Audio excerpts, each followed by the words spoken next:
وہ شاید کوئی منشیات کی طرف اشارہ کر رہے ہیں، اور ان کے باقی لیڈران بھی یہ باتیں تو کرتے رہتے ہیں عمران خان صاحب کے بارے میں۔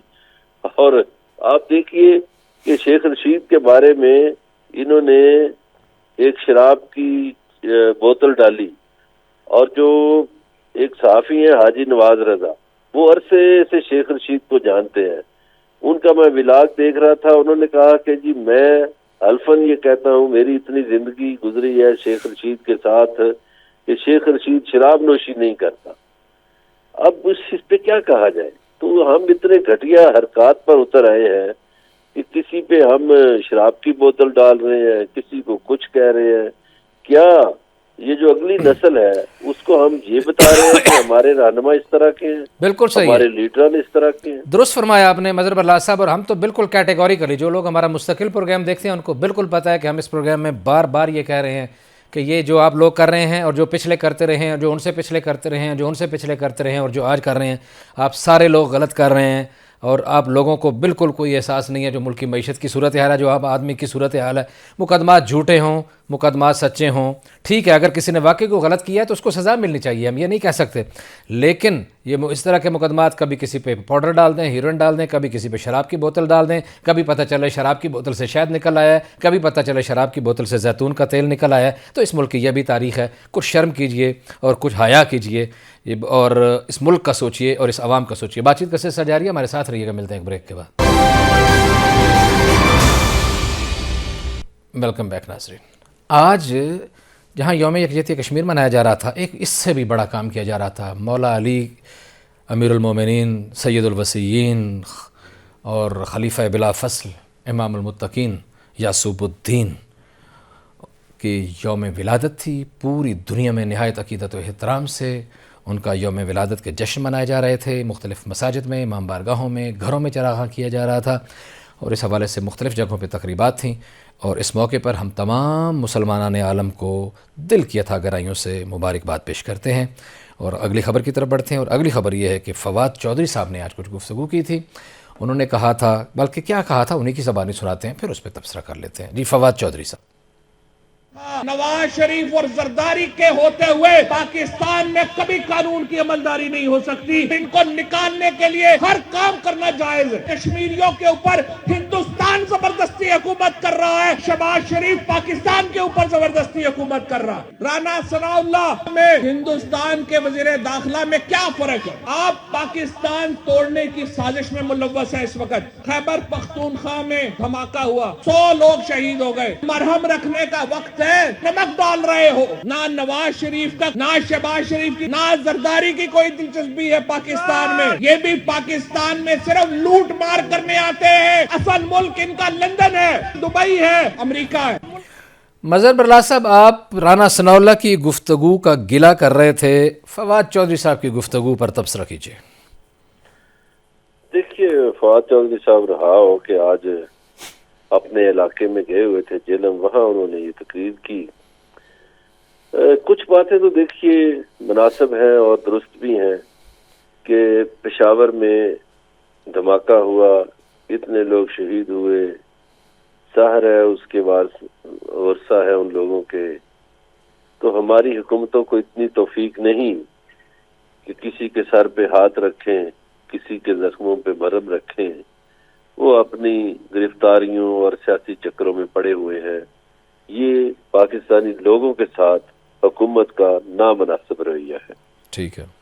باقی انہوں نے یہ بات کی کشمیریوں کے ساتھ اٹیچ کرتے ہوئے حکومتی رویوں کی، تو دیکھیے ہمیں اپنے فواد چودھری صاحب کی بھی حکومت رہی ہے، انہیں بھی اور موجودہ حکومت کو بھی ان رویوں پہ تو غور کرنا چاہیے نا، کہ ہمیں جو انسانی رویے ہیں وہ اس قدر بہتر کرنے چاہیے کہ کوئی مقبوضہ علاقہ نظر نہ آئے، تاکہ کوئی مثال نہ دینی پڑے کہ فلاں علاقے میں جس طرح کی حکومت ہے ویسی ہے۔ تو لوگوں کے ساتھ حکمرانوں کا رویہ تو یہ ہونا چاہیے نا کہ رعایا کی بہتری کے لیے کام کریں۔ صحیح ہے۔ مگر اتفاق ہے یا بدقسمتی ہے ہماری کہ پاکستان میں یہ جو حکومت آئی ہے، انہوں نے 10 مہینوں میں کوئی ایک کام ایسا نہیں کیا جو لوگوں کی بہتری کا ہو، جس سے عوام کی بہتری جھلکتی ہو، بلکہ انہوں نے لوگوں کو مہنگائی کی چکی میں پیس کے رکھ دیا ہے، اور جو تنخواہ دار طبقہ ہے وہ بھی پریشان ہے، اور جو غریب ہے وہ تو بیچارہ پتہ نہیں روٹی کھاتا ہے نہیں کھاتا۔ پھر ڈاکے بڑھ گئے ہیں۔ پھر کل ادھر ہمارے جی ٹی وی نے جو خبر دی تھی F9 پارک میں جو واردات ہوئی، اس طرح کی وارداتیں بڑھ گئی ہیں، ڈاکے بڑھ گئے ہیں۔ تو حکمرانوں کو لوگوں کو سہولیات دینے کے لیے کام کرنا چاہیے۔ یہ باتیں تو فواد چودھری کی اس حوالے سے جائز ہیں، اور فواد چودھری کی پارٹی سے بھی لوگوں کو یہ توقع کرنی چاہیے کہ اگر وہ اقتدار میں دوبارہ آئیں تو ان کے بھی رویے ایسے ہونے چاہیے جس سے انسانی حقوق کی عظمت جو ہے وہ جھلکتی ہو، بجائے اس کے کہ ہم اپنے مخالفین کی یا لوگوں کی تذلیل کریں اور لوگوں کا خیال نہ رکھیں۔ درست ہو گیا، بنیادی بات تو لوگوں کا خیال رکھنا ہے، لوگوں کا خیال رکھنے کی ضرورت ہے۔ بالکل صحیح ہے جی۔ وزیر اعظم شہباز شریف نے کچھ گفتگو کی تھی، IMF کے حوالے سے بھی کچھ گفتگو کی تھی، اور انہوں نے ان کا لب و لہجہ کچھ مناسب اور بڑا شائستہ ہے۔ کئی دنوں سے ہم دیکھ رہے ہیں وہ اس طرح غصے کی اور اشتعال کی باتیں بالکل نہیں کر رہے جب سے کم از کم وہ وزیر اعظم پاکستان بنے ہیں۔ انہوں نے پہلے بھی کل پرسوں بھی مذاکرات کی دعوت دی تھی، آل پارٹیز کانفرنس میں شرکت کی دعوت دی تھی عمران خان صاحب کو۔ آج بھی انہوں نے کچھ گفتگو کی، انہوں نے کیا کہا انہی کی زبانی سنیے، پھر اس پہ تبصرہ کرتے ہیں۔ جناب شہباز شریف، ہر کتاب دیکھ رہا ہے، ایک ایک چیز دیکھ رہا ہے، ایک ایک دھیلے کی جو سبسڈی ہے اس کو دیکھ رہا ہے۔ کشمیریوں کا جو ان کا حق ہے وہ آپ انشاءاللہ ضرور ان کو دلوائیں گے، لیکن ہمیں اپنی صفوں میں اتحاد پیدا کرنا ہوگا، معاشی استحکام لے کے آنا ہوگا، سیاسی استحکام لانا ہوگا۔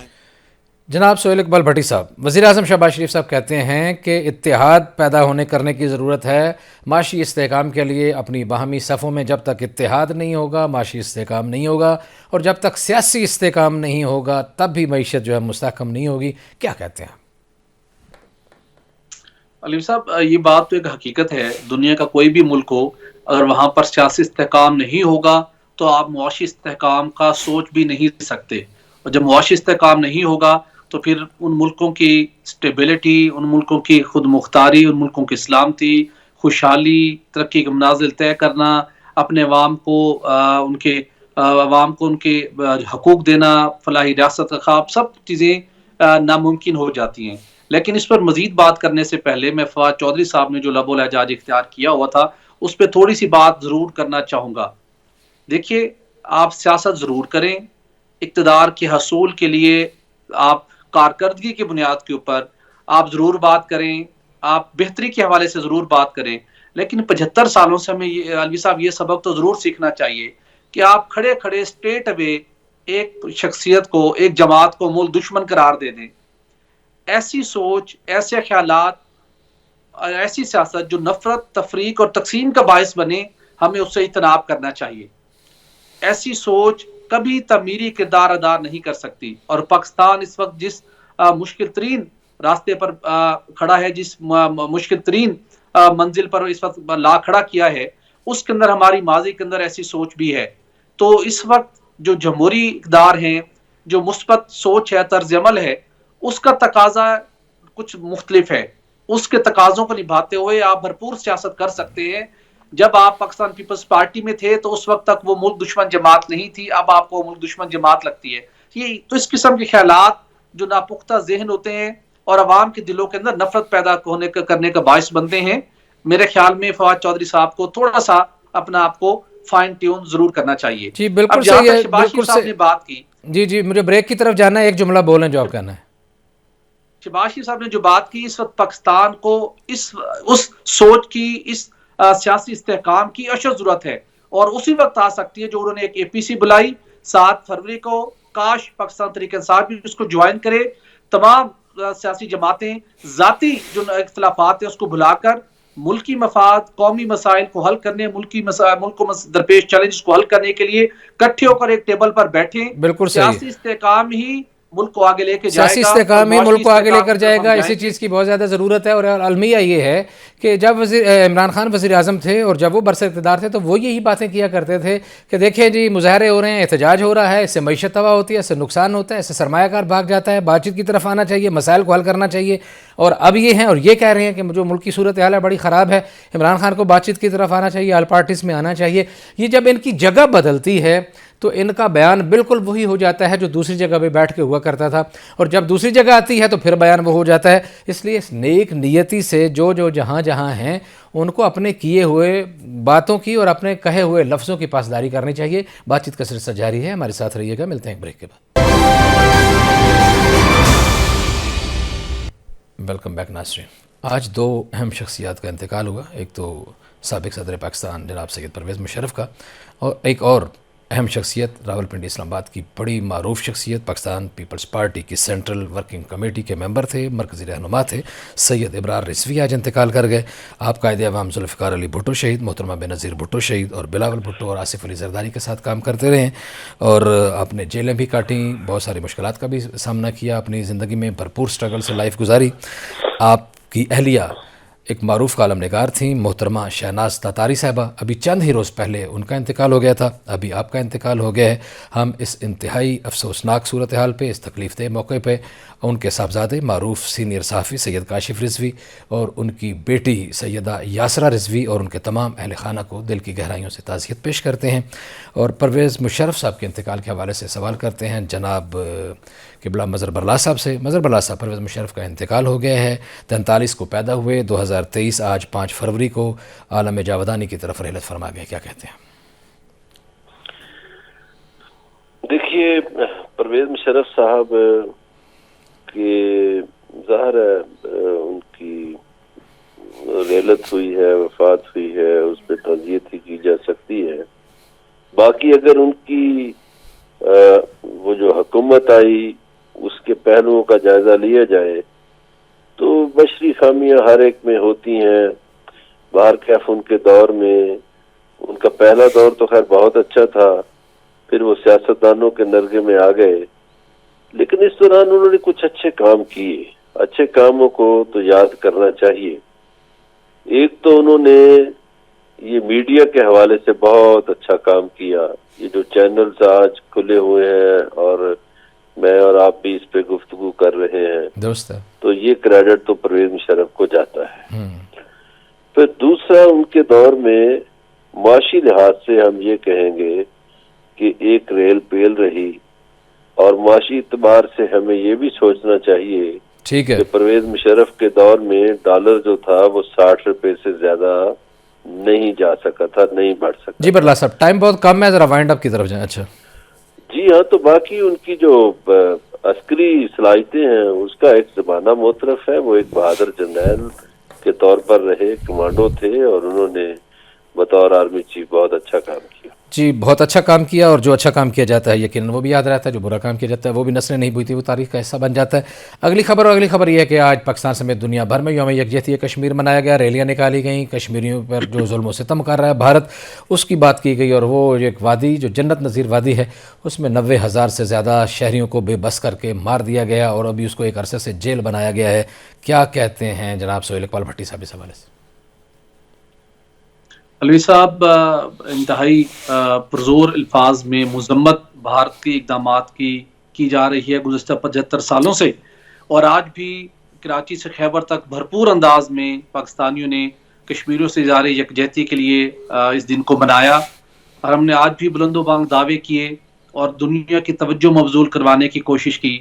اور پہلے تو جو بھارتی مظالم تھے دنیا سے ڈھکے چھپے نہیں تھے، لیکن اگست 2019 کے بعد کشمیریوں کا وہاں پر جس طریقے سے ان کے اوپر مظالم کی نئی تاریخ رقم کی گئی، ان کا جو قانونی اور آئینی جو ان کے جو رائٹس تھے وہ چھینے جا رہے ہیں، لیکن دنیا خاموش ہے.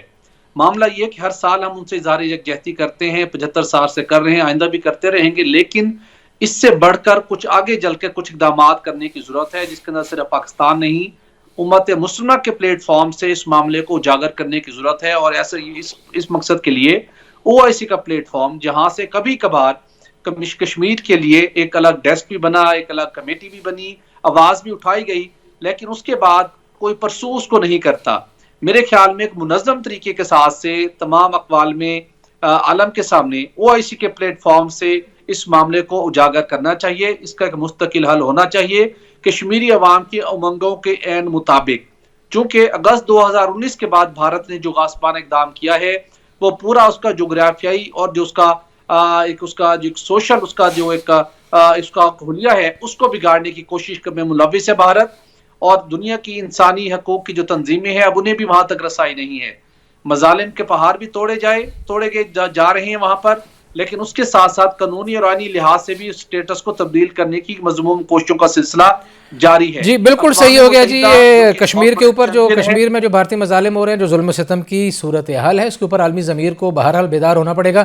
پاکستانی اور دنیا بھر میں پاکستانیوں کے علاوہ جتنے بھی کشمیری ہیں اور کشمیریوں کے ساتھ محبت رکھنے والے جتنے بھی لوگ ہیں، 5 فروری کو یوم یکجہتی کشمیر کے طور پر اس لیے مناتے ہیں کہ شاید عالمی ضمیر کو دستک دے کے جگایا جا سکے. تو دیکھیے اس میں کتنی کامیابی ہوتی ہے. آج اتنی آپ سے ملاقات ہوگی. اگلے پروگرام میں اپنا خیال رکھیے گا. اللہ نگہبان.